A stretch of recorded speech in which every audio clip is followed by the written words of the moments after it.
بسم الله الرحمن الرحيم.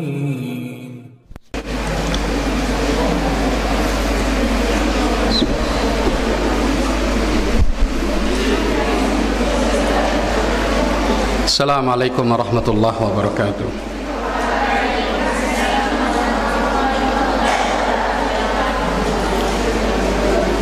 Alhamdulillahi wa kafa, salatan wa salaman ala nabiyil mustafa sallallahu alaihi wa ala alihi wa ashabihi wa man sara ala nahjihi thumma iktafa.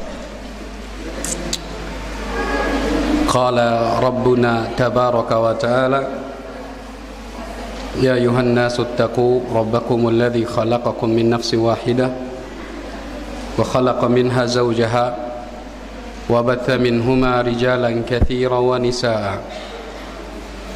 واتقوا الله الذي تساءلون به والأرحام إن الله كان عليكم رقيبا وقال سبحانه واتقوا يوما ترجعون فيه إلى الله ثم توفى كل نفس ما كسبت وهم لا يظلمون فإن أصدق الحديث كتاب الله وخير الهدى هدى نبينا محمد صلى الله عليه وسلم وشر الأمور محدثاتها فإن كل محدثة بدعة وكل بدعة ضلالة وكل ضلالة في النار. Anak-anak sekalian, alhamdulillah, malam hari ini Allah Subhanahu wa taala memberikan kita kekuatan dan kesehatan sehingga pada malam hari ini kita bisa duduk kembali di majlis ta'lim. Semoga Allah Subhanahu wa taala memberikan kita ilmu yang bermanfaat, ilmu yang akan memandu kita menuju surganya Allah Subhanahu wa ta'ala.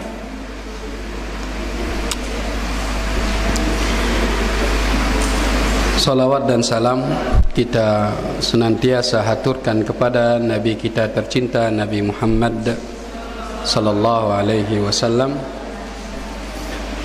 Begitu juga kepada keluarga, kepada sahabat dan pengikut-pengikut beliau sampai hari kiamat. Malam hari ini insyaallah kita akan membaca bab uqubati uquqil walidain dari kitab Al-Adabil Mufrad. Bab ini berjudul uqubatu uquqil walidain. Uqubah artinya hukuman bagi pelaku durhaka kepada orang tua.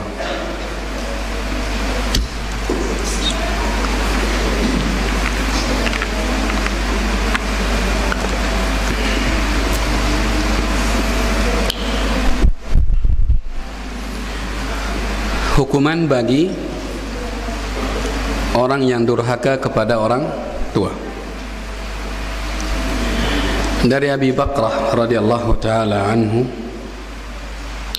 dari Nabi sallallahu alaihi wasallam, qala, beliau sallallahu alaihi wasallam bersabda, ma min dhanbin ajdaru an yu'ajjila li sahibihi al-uqubah ma'a ma yudakharu lahu min al-baghi wa qati'at ar-rahmi. Ma min dhanbin ajdaru an yu'ajjala li sahibihi al-uqubah ma'a ma yudakharu lahu minal baghi wa qati'atir rahim. Tidak ada dosa atau tidak ada perbuatan dosa yang lebih pantas untuk disegerakan hukuman dan akibat dosa tersebut di dunia.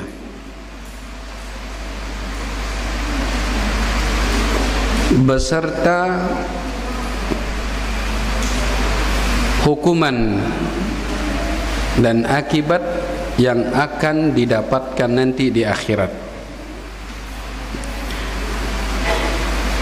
Satu lagi, tidak ada dosa yang akibat dari dosa tersebut atau hukuman dari dosa tersebut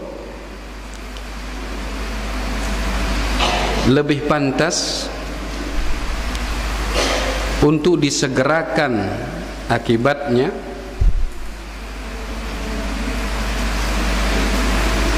dan disimpankan baginya akibat tersebut di akhirat kelak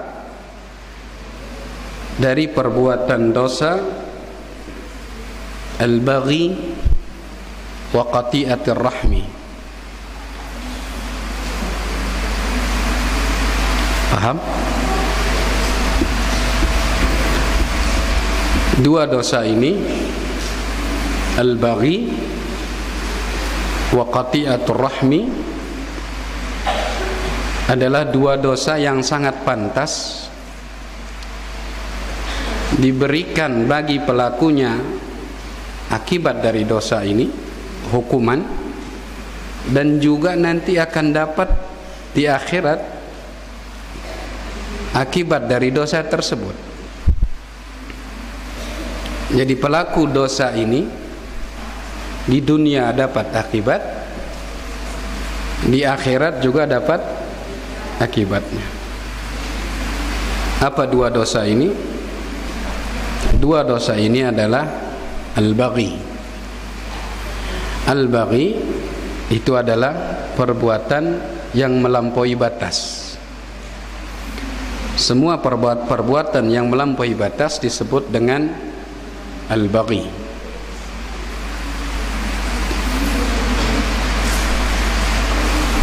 Wa qati'atur rahmi, dan memutus tali silaturahmi. Dua dosa inilah yang pantas akan mendapatkan hukumannya di dunia dan di akhirat.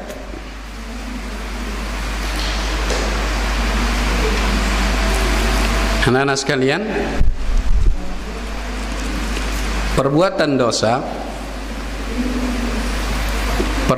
dosa apabila dilihat dari akibat dan hukumannya, maka dia terbagi menjadi tiga. Perbuatan dosa apabila dia dilihat dari akibat dan hukuman yang akan diterima oleh pelakunya, dia terbagi menjadi tiga. Yang pertama, anak-anak sekalian, ini yang paling ringan.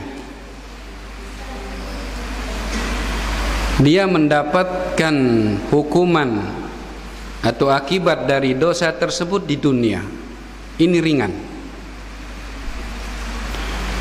Perbuatan dosa yang Allah timpakan bagi pelakunya hukumannya di dunia, dia dapatkan hukumannya di dunia,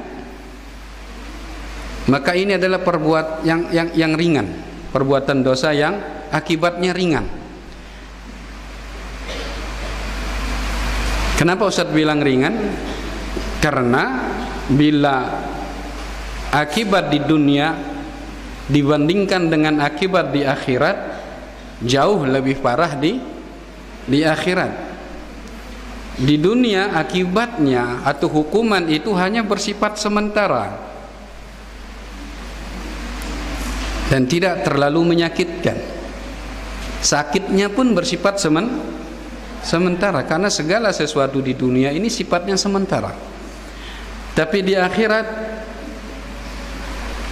akibat dari sebuah dosa itu melebihi parahnya di dunia, karena akhirat sifatnya kekal. Dan sakit yang diterima tentu jauh beda dengan sakit tatkala ada di dunia. Makanya apabila ada dosa yang hukumannya dikasih di dunia, maka bersyukurlah. Ada kita berbuat salah, kita berbuat dosa, kemudian tiba-tiba kita ini dapat musibah, dapat kecelakaan, sakit dan sebagainya. Bisa jadi itu dosa atau itu akibat hukuman dari dosa yang kita lakukan. Hanya didapatkan di dunia saja. Ini paling ringan. Yang kedua, akibat dan hukuman dari sebuah dosa dimundurkan, diakhirkan oleh Allah Subhanahu wa taala nanti di akhirat. Di dunia dia tidak diapa-apain. Di dunia dia tidak mendapatkan hukuman dari dosa yang dia lakukan. Akan tetapi dia akhirat pasti dia akan dapatkan kalau dia tidak bertaubat dari dosa tersebut. Dan hukuman di akhirat seperti Ustaz bilang jauh lebih parah daripada hukuman di dunia.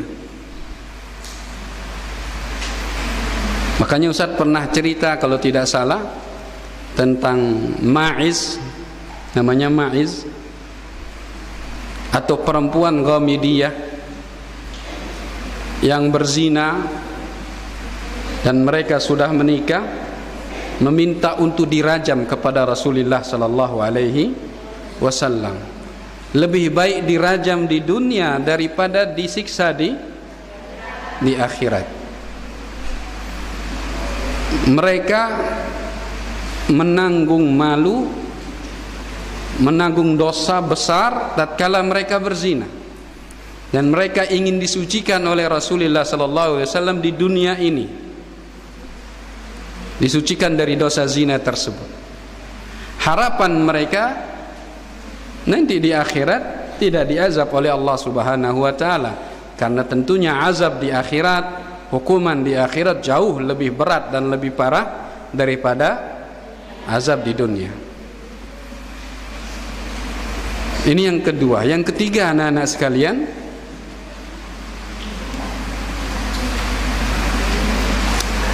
yang ketiga adalah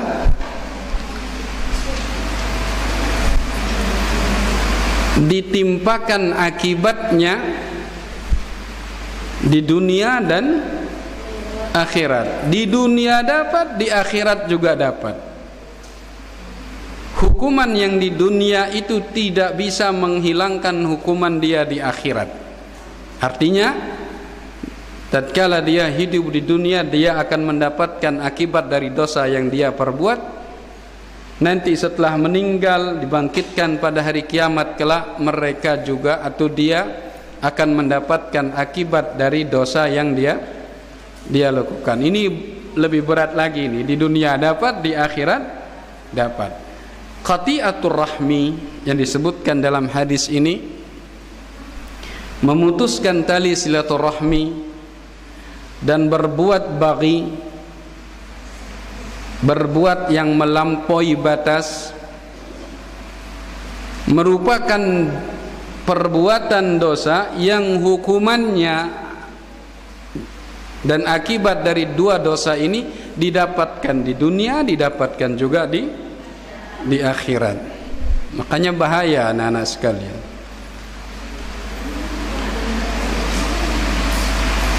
Hubungannya dengan uququl walidain, hadis ini hubungannya dengan uququl walidain, durhaka kepada orang tua, merusak hubungan tali silaturahmi, hukumannya berat.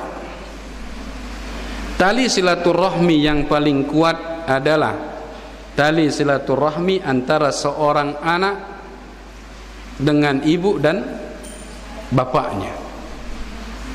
Saya ulangi, tali silaturahmi yang paling kuat adalah tali silaturahmi antara seorang anak dan ibu bapaknya. Ini yang paling kuat. Kalau tali silaturahmi antara adik dan kakak, tali silaturahmi antara seorang anak dengan pamannya atau dengan bibinya, bila diputuskan maka terancam tidak masuk surga. Bagaimana seandainya seorang anak memutuskan tali silaturahmi dengan ibu dan bapaknya? Tentu jauh lebih parah, karena anak manusia paling dekat dengan ayah ibunya. Kalau saja memutus hubungan antara teman, tidak sapa antara teman, termasuk dosa besar, karena tidak halal bagi seseorang untuk tidak menyapa saudaranya lebih daripada 3 hari karena sebab pertengkaran di antara mereka, itu tidak halal. Bagaimana kalau dia tidak tegur sapa karena ada masalah antara dia dengan ibunya? Bagaimana besar dosanya kalau seseorang tidak mau menyapa bapaknya selama 3 hari atau lebih? Tentu jauh lebih besar. Oleh karena itu anak-anak sekalian, uququl walidain, durhaka kepada orang tua, salah satu bentuk yang paling besar adalah memutus tali silaturahmi dengan orang tua. Anak-anak sekalian, sering terjadi masalah di dalam keluarga.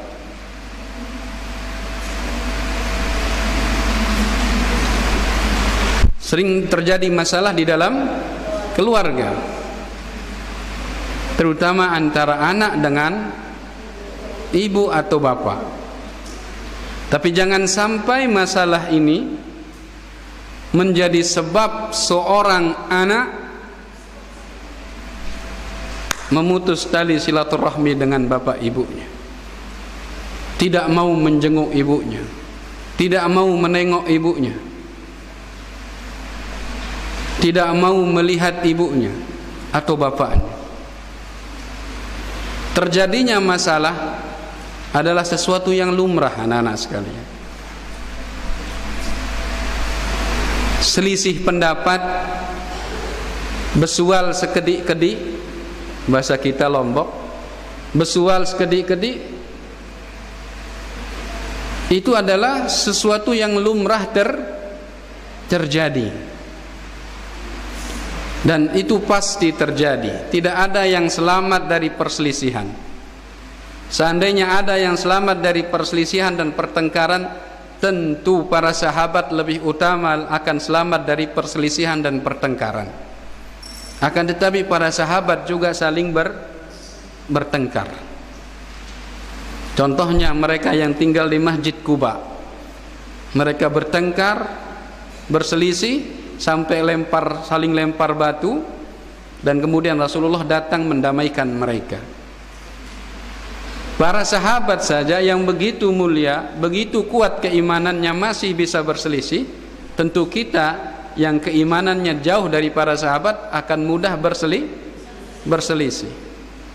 Terutama kepada orang tua kita yang setiap hari mungkin kita bertemu sama dia, setiap hari ketemu sama dia, bersinggungan, berinteraksi dengan mereka, tentu akan terjadi masalah-masalah besar atau kecil.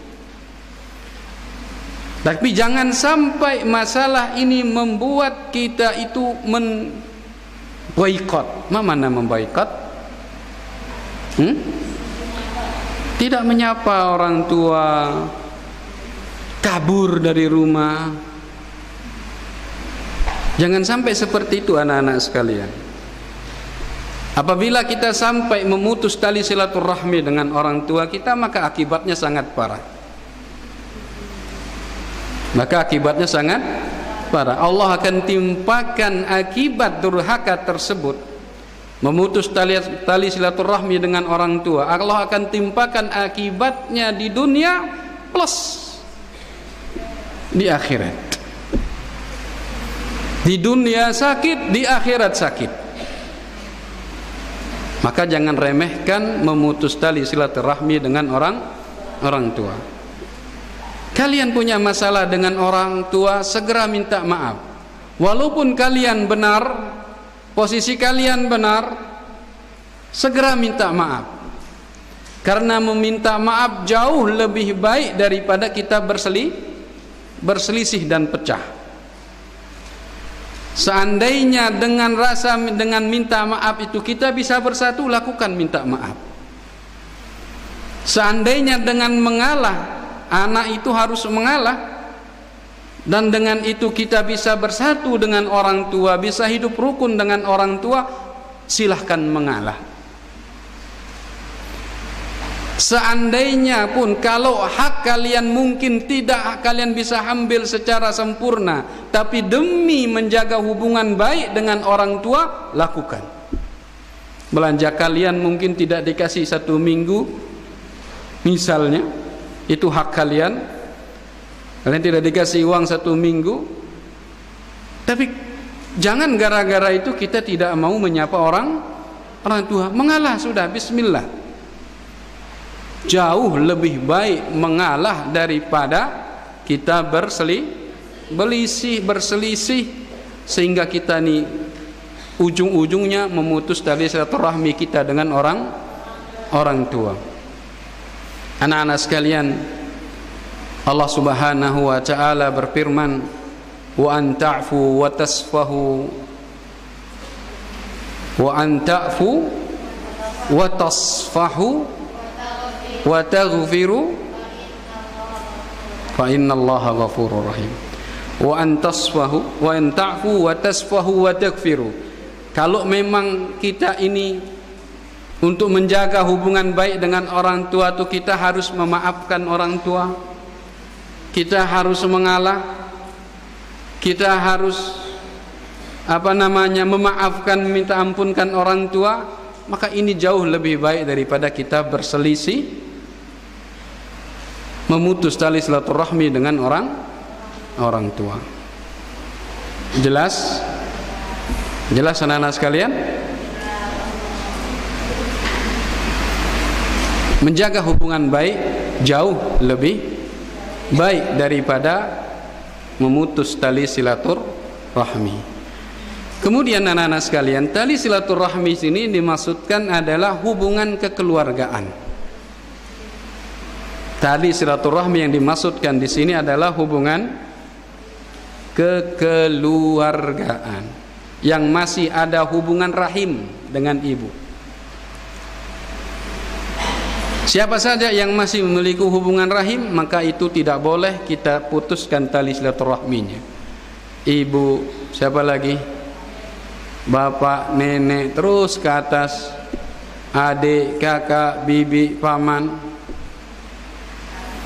Yang tidak ada hubungan rahimnya itu bukan tali silaturahmi, akan tapi hubungan pertemanan, hubungan persahabatan, dan yang memang kita harus jaga baik dua-duanya. Tapi tali silaturahmi lebih utama, lebih ditekankan untuk dijaga. Karena barang siapa yang memutus tali silaturahmi tidak akan masuk surga, kata Rasulullah sallallahu alaihi wasallam. Jadi kalau kalian sama teman, kamu jangan mutus tali silaturahmi ya. Temanmu itu tidak memutus tali silaturahmi namanya, akan tetapi memutus hubungan. Jelas ini? Karena kebanyakan orang mengatakan ayo kita sambung tali silaturahmi. Maksudnya adalah hubungan antara teman, hubungan antara teman kerja. Itu bukan tali silaturahmi pada hakikatnya. Itu hubungan kerja, hubungan teman, hubungan persahabatan. Tapi yang dimaksudkan dengan tali silaturahmi adalah apa? Yang memiliki hubungan kekeluargaan dengan kita. Itu haram untuk diputuskan. Dari hadis ini juga anak-anak sekalian bisa kita ambil faedah bahwasanya dosa itu bertingkat-tingkat karena memang maksiat juga bertingkat-tingkat.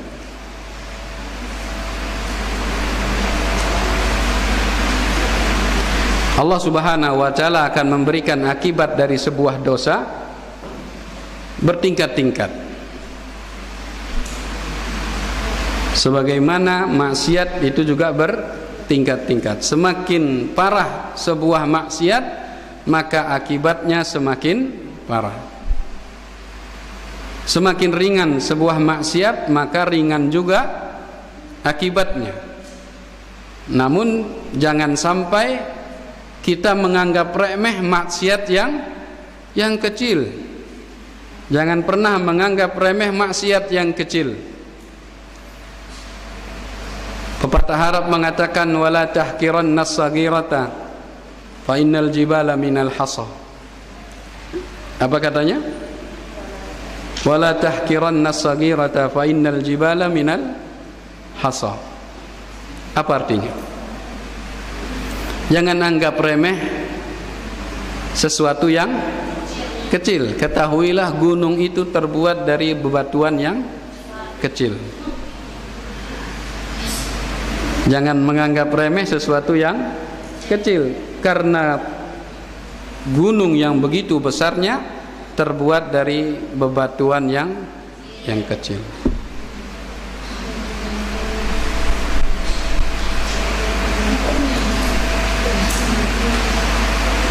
Pelajaran selanjutnya dari hadis ini,